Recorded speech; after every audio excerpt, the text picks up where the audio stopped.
Hello, everyone. Welcome to another episode of Spread Talks with me, Donna Steele. Today, our focus is going to be on social emotional learning. I'm so excited to present this topic because this is a topic that we don't give the relevant importance to in the same way that we teach math or science or social studies or those academic pieces that we want students to learn. But in order for them to be able to not have social emotional deficits, you'll have to teach it the same way. You have to give it the same importance as those academic subject areas. So today we're going to delve into that. Excited. I'm so excited to present this topic because I feel like in order for students to be successful as a whole, that is the most important part. You cannot expect to have academic success without touching on the social emotional learning. So without further ado, let's get into it. Okay, social emotional learning. Exciting topic. All right, let's see what our first slide has. So today we're at the objectives, and the objectives for today are to provide a better understanding of social emotional learning and its benefits, describe how SEL is taught and learned in a school setting, as well as ideas for use of SEL, that is. Okay. So what is SEL, or social emotional learning? It is a process for helping children and adults to develop the fundamental skills for life effectiveness. What does life effectiveness mean? These skills are not just for school, these are life skills. SEL teaches the skills we all need to handle ourselves, our relationships, and our work effectively and ethically. So emotional, when we talk about emotional, we're talking about your whole frame of mind, things that are necessary for us to be effective at every little thing that we do. So in a nutshell, that's what social emotional learning refers to. Social emotional learning, according to CASTLE, which is an acronym for collaborative. It pretty much talks about those components, but the acronym mean is the collaborative for academic, social, and emotional learning. That's what CASTLE means. So it's a collaboration of not just the social emotional, but also those academic piece. It has identified 5 core components of social and emotional competence. And these include self-awareness, responsible decision making, those relationship skills, management, and social awareness. So these 5 competencies are important as the core of having social emotional competence. So if you are efficient in all 5 areas, your social emotional intelligence would be considered pretty high. Self-awareness. When we talk about self-awareness, we're talking about the ability to identify your emotions, accurate self-perception, recognizing strengths as well as weaknesses, sense of self-confidence, self-efficacy. So how aware are you? How in tune are you to those emotions, those perceptions about yourself? And an activity that would be crucial for this, or that would bring out this rather, it involves the intensity of feeling. And this is just something that you could do with your students to help them figure out how they're feeling. And some more specific things that you could ask, are there more specific adjectives that you could use to describe your levels of happiness or anger or sadness? Because usually we ask somebody how they feel, are you happy? But you can be happy there are degrees to happiness as well as there are degrees to anger. So be more specific when you're talking to students about identifying or becoming self-aware, identifying those feelings. Another activity that can be done, you could have smaller children, for example, read My Many Colored Days. Each day, ask students to tell you what color they are that day. And I'll talk about this a little bit more in something that I'm going to present. Yes. So that's an activity. So if you read the book, it will tell you what each day represent and what each color represent in terms of intensity of feeling. All right, this brings us to the zones of regulation. This is something that I use with my students, primarily my autism students. It helps them to identify those intensity, those of the feelings that they're having. Instead of saying happy, you pretty much tell us what level of happiness you are, for example. So the zones of regulation is a curriculum that can be used to help students to identify those that they might be feeling and not sure how to express it. So you would teach them this, you would check in with them every morning. If you're in the blue zone here, this is called the rest area. It means you might be feeling sick, you might be feeling sad, you're tired, you're bored, you're moving slowly, you're feeling blue, in other words. The green zone, as you can see based on this lady here, she's happy, she's excited. She might be calm. Green zone, maybe it's not all the time you want to be loud and happy. You're good to go. You're focused. And another wording that we tend to use is ready to learn. So for students, so especially students are nonverbal, you'll put this on your smart board or wherever in your classroom, and you'll ask them to come up and tell us how you're feeling. What zone are you in? Are you in the blue zone? Are you in the green zone? Tell us how you're feeling. Are you happy? Are you calm? Are you feeling good? Focus, ready to learn. Green mean go. That means you're ready to start your day, and you're positive. Yellow now, as you can see based on the character here, he might be frustrated, he might be worried, he might be feeling silly, wiggly, anxious, excited. So he's moving a little bit slow, not quite in the green zone, not focused, not ready to learn because he's being silly, he has anxiety, he's feeling excited, frustrated, whatever the case may be. If a student tell you they're in the yellow zone at the start of the day, you know that they're not quite ready to learn yet, so you might have some pushback. No, the zone that we don't want students to ever be in is the red zone. So if you look at the red zone here, red denotes anger. We all know this. And this is where you want to stop. The child, if they're self-aware enough, they might want to stop and regulate themselves. However, if not, as you are the teacher, you might intervene and say, well, Johnny came in this morning mad, angry, mean, yelling, hitting, out of control. I need time and space. Maybe something happened on the way to school that Johnny may need to process this information. So hence, Johnny is in the red zone. We don't want our students to come in the red zone.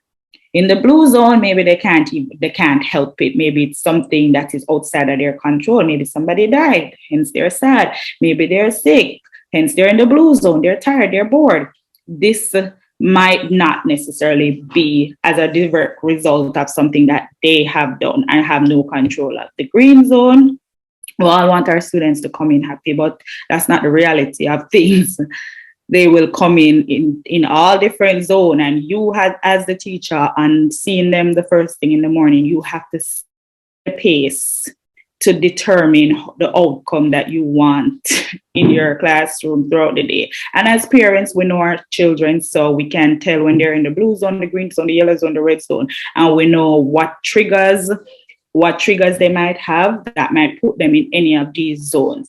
But what I'm trying to say, it's important to teach students to understand and communicate these zones, communicate using the proper adjectives to tell us how they're feeling. And most of the time, we definitely have to teach them these skills. So this is something that the push now is to really get gives social emotional learning rather the importance as we do any subject area, because without this, really, you can't really get students to buy into what you want them to do throughout the day. If a student come in mad, red hot, chances are, unless you do something to calm them down and probably get them in the yellow zone, because they're not going to go straight to the green zone. There's levels to this.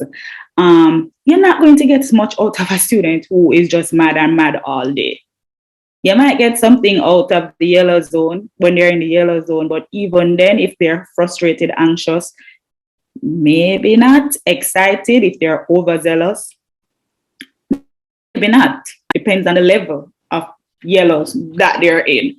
Green, chances are if they're happy, calm, ready to go, you can get anything out of them. You can get them eating out of your hand. If they're sick, tired, bored, or moving slowly, you might get something, but think about it. When you're sick, the last thing you want to do is engage anybody. So it's important. I normally start this for the first part of my day during morning meeting, morning devotion, whatever the case may be. Have my children come in, check in. How are you feeling? And even for those kids that I push into them, where I go and pull them on for a session, that I usually use it. How are you feeling this morning? What zone are you in? Why are you feeling this way? That will give you a gauge as to how to approach the instruction, if any at all. Sometimes you have to forego it. All right, self-management. When we talk about self-management, we're talking about impulse control, how you manage stress, self-discipline, self-motivation, goal setting, organizational skills. These are things that we also have to teach them to ensure that they are effectively managing themselves. It's not, you can't assume that students are going to automatically have self-discipline, especially students who have a that they're grappling with. Goal setting, organizational skills. Some students' disability is organizational skills. They're not able to organize and compartmentalize and put things in order. So you have to help them with this. Social awareness. When we talk about this, what are we talking about? We're talking about take the perspective that you have, the empathy, appreciating diversity, respect for others. This is something that we have to teach them, because especially in a climate, especially now with the Black Lives Matter, racism has been rearing its ugly head a little bit more. In Jamaica, we have a social class divide. Teaching students perspective on other people and having an appreciation for people who are different from us. If you're a parent of a special needs student, this is something that we are an educator of these students. This is something we know they grapple with. This is something that is so common to them, because not everybody appreciate differences, and that will come in different color, different shades. Some are tall, some are short.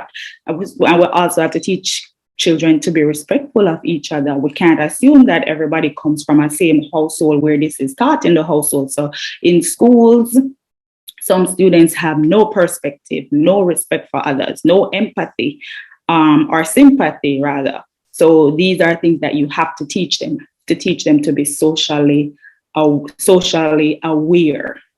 Can't take it for granted. And if that is the case, then if they're not socially aware and have appreciation for diversity or respect for others, then they might not do so well in group setting. They might not be able to appreciate differences in perspective. So we have to teach children how to think in this manner. Hence, you have seen a rise in like TikTok videos where people just don't have an appreciation for diversity. Everything is a joke. Everything is a mockery. We have to teach the kids these. Relationship skills. This is also a big thing. You have to teach people to think about us as adults. I myself struggle with communication as an adult. So, and I have to introspect sometimes to figure out how did I communicate effectively. And 9 out of 10 times, well, 5 out of 10 times I don't, but I'm in tune enough to know that I can introspect and know that, Donna, you did not do this correctly. But for our students, we have to teach them these. Social engagement, we have to teach them how to be engaged socially, build relationships, work cooperatively, resolve conflict, ask help. We have to spend the time, whether it be 15 to 30 minutes a day, to teach these things. Because in school, we have to build relationship. In life, we have to build relationship. All of these things are necessary if we're going to be successful in anything we choose to put our mind and our time to.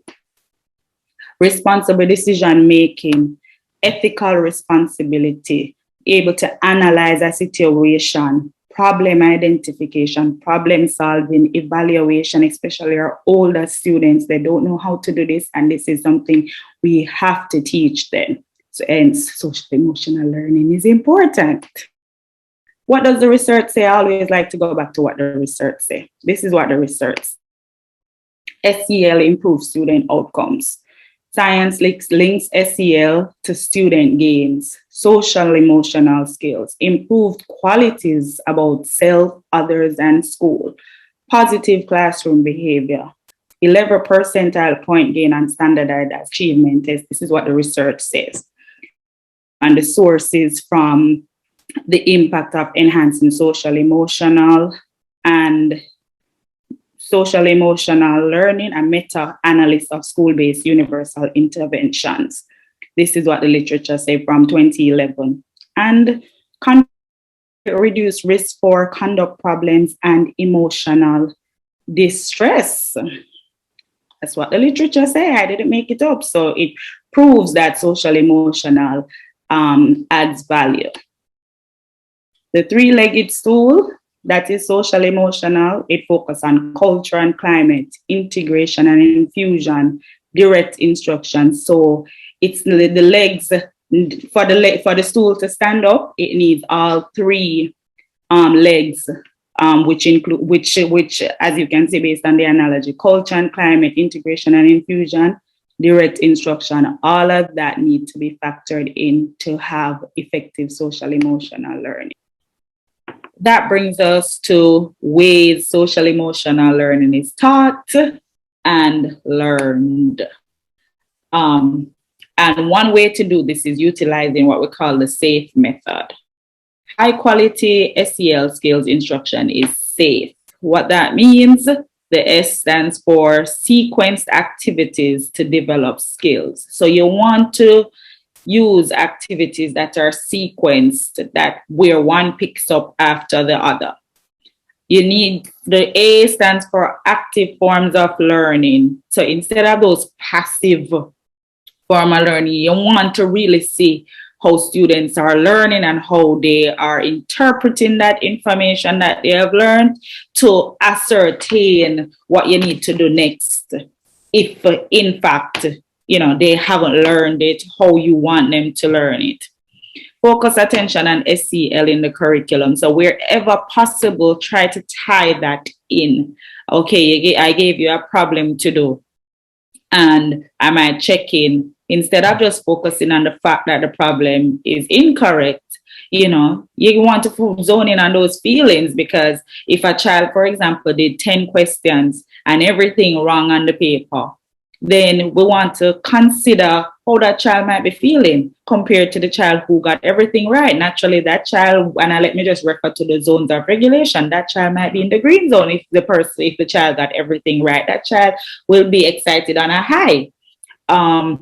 Child get it wrong, who knows what kind of reaction the child may produce. The child might be mad, get in the red zone. Child might be sad, in the blue zone. So you want to use those terminologies, use those jargons, even in academic setting. The E in SAFE, explicit target of particular SEL skills for development. So some students might come to us not having certain issues, while others might come to us with different SEL skills that they need to develop. You want to be explicit in trying to target as much as possible. And for my regular education teachers, I know that that can be difficult because you're tasked with the academic curriculum, and that's where the focus is. But bear in mind, and we don't have enough time in the day. God knows we don't have enough time in the day. So asking you to even add something else to your plate. That is a lot. But I think what kind of appease us and cause us to really put out the effort to try to bring out these other areas of our students outside of the academic is the fact that we know as educators that students really can't learn if those social emotional pieces aren't in check.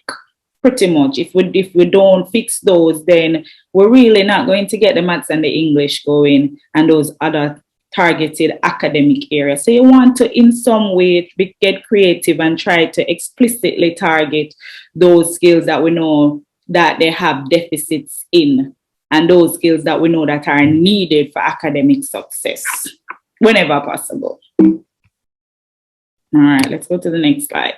All right, when you look at this, what comes to mind? Chaos to calm. When I did this, this represents the fact that we don't have control how our students come into us in the mornings. So our students, we don't have control over their home lives. So we don't have control over little Johnny who maybe mere minutes before school found out that his dog died. Or we don't have control over little Abby who didn't get enough sleep. Or we don't have control over little Mason whose dad was abusive to his mother, or the little girl who was abused before she came to school, or somebody who met in a car accident. Those are things we don't have control over. And so this tornado image reflects that, what we don't have control over. So believe it or not, we don't live in a utopia. So some of our students will be coming from environment where it is chaotic. And what we do have control over as educators, whether you're in the classroom or you work with kids where you pull them for a session here or there, or a therapist, or just anybody who works with students, especially those at-risk students, including special education students, you want to provide a climate that when they come to you, they're coming from the chaos. They're escaping the chaos. So when they come to you, they're coming to a place of calm, a place of just a place that they find welcoming. You want to be that person, that teacher, that educator, that therapist, that facilitator that is providing them, taking them from the chaos to their calm little oasis. So this right here represents that. So whatever environment they're coming into you needs to be calm, because we cannot predict where they're coming from. That brings us to what I like to refer as the emotional keyboard.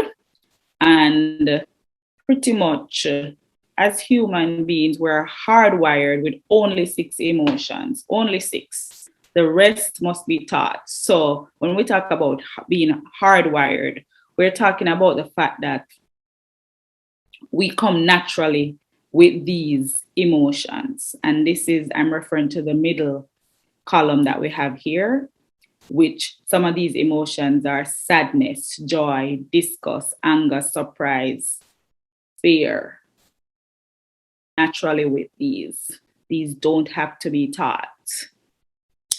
So naturally, some children come to us with fewer keys than others, especially with those that we have to teach. So you might find that some students come to us with humility, forgiveness, empathy, optimism, compassion, while others don't know how to be humble, don't know how to forgive, don't have empathy, optimism, compassion. Hence, we have to teach those. In the same way, we have to teach sympathy, patience, shame, cooperation, and gratitude. So we have to bear in mind that everybody, some keys are missing for some. Hence the keyboard that I have up here. Some keys are missing and they're not able to show you those emotions rather. They're not able to express certain emotions. So you want to bear that in mind also as educators and parents. All right, keys to creating meaningful rituals. And when I talk about rituals, I'm not talking about something that is cultish or something that in a negative way.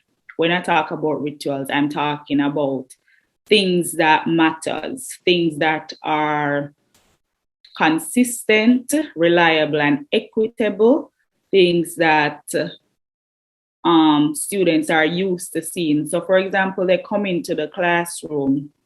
One ritual would be, and this has become common, especially on social media. We see how teachers are greeting their students these days. We see how that they're doing a secret handshake. They're doing something that is specific to the student. They're being consistent. They have structure where student comes in and they already know that, well, today my teacher is going to do that special handshake with me, and that is something that we share, and it's a ritual, and it's meaningful to me because she might have asked at the start of the year, Johnny, what did come up with your own handshake, and this is going to be our thing to do. And that already start to set the pace in the mornings, as well as it, and it doesn't even have to be something like a handshake. It could be that you stand at the door and you tell everybody good morning, you know, as your teacher or your instructor, your therapist or whatever. You let every child or student know that they're special. This is meaningful. You be consistent with it. That might be the only positive thing that has happened to them to school, and so they want to come, so that their social emotional skills or their social emotional needs, if you will, are being met. Because again, you don't know what is happening before they come to you, so you want to make sure that you do your little part. And it might seem little to you, but for them it's the biggest thing. The power of our name. You want to make sure you use their names. You use their names when you're referring to them. You use their names when you're talking about something positive that happened. The power of using their names rather than all students were so and so. You want to be very specific. Again, this is something that you're trying to build on their self-efficacy. You're trying to build their confidence. So the power of using their name is very strong. It's a ritual because it's consistent. It's something that they're looking forward to. So you want to make sure you use those that whatever you're using, it's consistent and it's reliable and it's meaningful and it's equitable. You're not just telling this student. And sometimes as teachers, we tend to say we can't find something positive to say about this student, but you can. Every student come to us with some strength. And even if it's willpower, when he or she decides that I'm not doing the work, you have a strong willpower. That in my opinion, is a strength. So you want to, and you would be frightened to see how that child turns around and comes around, because you have used what everybody sees as a weakness and you have turned it around in a way where you have now given this child a compliment, and this child's attitude will now change. So there's power in creating meaningful rituals. Creating optimal conditions of learning. And it goes, and these are welcoming rituals that I kind of alluded to a while ago, where you have a ritual to welcome them every morning. Brain breaks. This is so important because as humans, sometimes, especially if you're studying, you realize that your brain does need a break. And we should, throughout the day, provide some little brain breaks. For the younger kids, they love to listen to Go Noodle or YouTube videos on YouTube where you have these nice little songs where you can take a 5 minute here and the teacher could play it and the kids do a little dance to it. This works a lot, especially with students who get overwhelmed easily, students with anxiety issues. I've used it a lot with my students who have autism. I've used it a lot with them and they enjoy it. And sometimes it's just 5 minutes and then you get back to the work. You take a little brain break. Think about us as adults who are not at risk. We need that too. As well as the third one for optimal learning, you want optimistic closure. And when I talk about optimistic closure, you're closing off the day, you're closing off the instructional day with some level of positivity. So you might go around, it's almost like you're having a closing circle. Here in the US, a lot of teachers having a closing circle. So you have a morning meeting and you have an afternoon closing circle, while some people might call it an afternoon devotion. But this is where you go around and you just kind of check in with everybody. How was your day today? What did you enjoy about today? And you might go around and give a little speech spiel about every student. Well, Johnny, I love that today you sat on your spot and I did not have to tell you to sit on your spot. You did exactly what I wanted. Good job, Johnny. Our little Mary, I love that today you raised your hands 3 out of 5 times. That showed that you are getting better at following instruction and waiting your turn. You just want to acknowledge them. And you, again, remember we talk about using their names. So you want to do that. So you want to close off the day being optimistic. And it might be that little Ryan didn't really achieve much, but what you can say to little Ryan, today wasn't such a good day for you, Ryan, but I know tomorrow you're coming and you're going to show us that you know how to behave when we are doing so and so. You know how to walk in a line, because I know you have it in you, Ryan. So I know that tomorrow you're going to come. Some days we have bad days, some days we have good days, but I know tomorrow you're coming, and tomorrow is a new day. We're starting over from fresh. Whatever happened today, that is done, over and done with.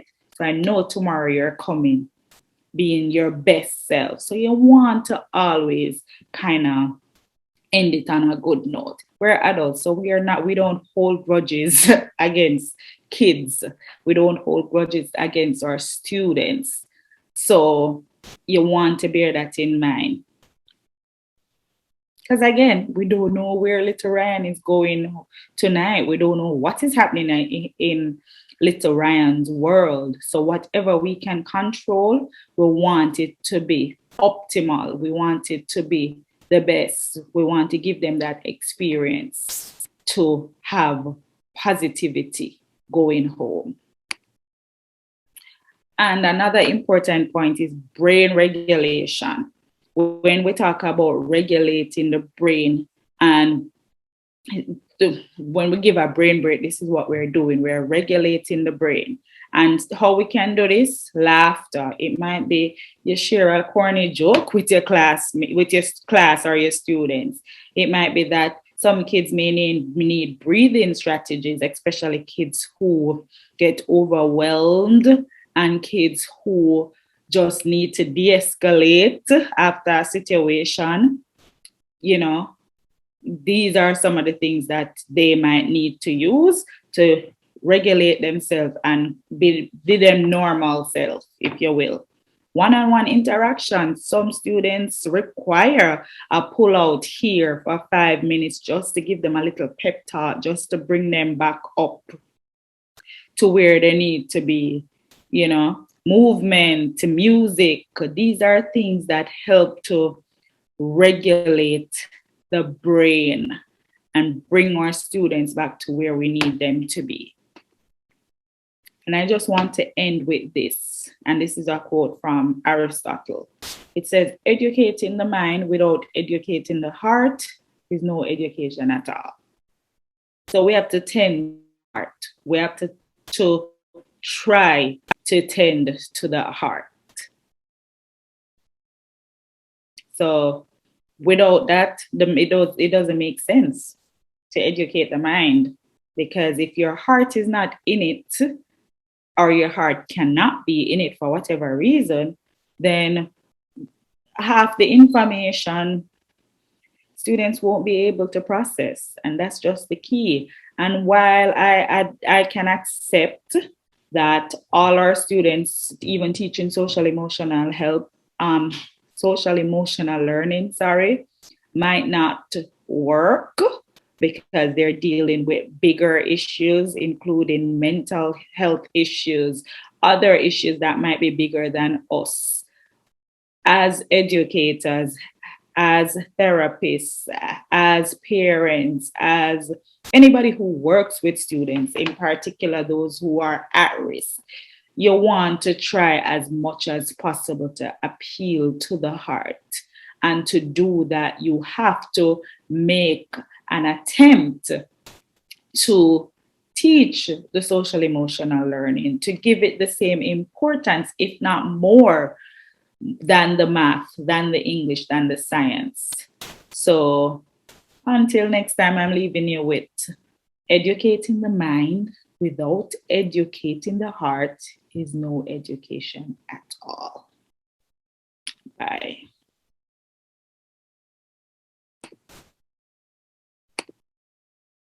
So there you have it, social emotional learning. I hope you have taken away a lot from what I discussed today, I presented today. If you're a teacher, if you have not been focusing on social emotional learning, especially when it comes to special education students, now is your opportunity. It's not too late, especially given the pandemic. It's even more important now than before that we get our students emotional intelligence right, and we teach it the same way in, we teach math, science, social studies, those academic portions. So I'm excited to put this out there, so I hope you enjoy it as much as I enjoyed filming it. And as usual, if you have your questions, comments, opinions, feel free, shoot me an email and give me your feedback. Until next time, this is Donna Steele saying goodbye and enjoy.